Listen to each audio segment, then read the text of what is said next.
IFM News. IFM News. IFM News. Idol Bernadette Toledo, kabayatan ng mga idol. Hintay man apo kani Idol Dennis Gabriel Alipio.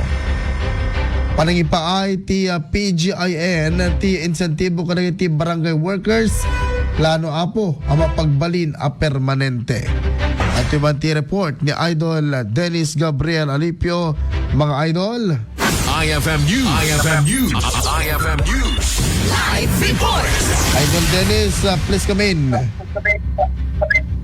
Alam naman nga mag-usar iti session di Sangguniang Panalawigan tingalikagom ni APC Federal President Ryan Jan Pascua, Chairman ti Committee on Barangay Affairs, panapagbalin sa permanente ti panungkaay ti Provincial Government of Ilocos Norte ti insentibo kadagiti barangay workers. May palaon dito yung ordinansa ti probinsya tapos di kasta ures sinuman ti Gobernador ti Ilocos Norte iti masangguan ng kulkulo iti nowen iti parepas ti insentibo kadakwadan.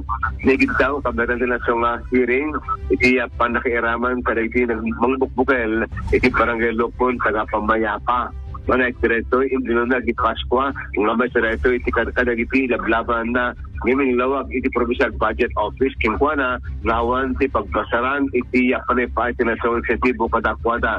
Second dito in bagana pa nga masapon nga takuma iti mabukel nga federasyon dagi sa iti probinsya tapno iti pagbasaran iti panepa iti kadakwada iti nasyonal insentibo.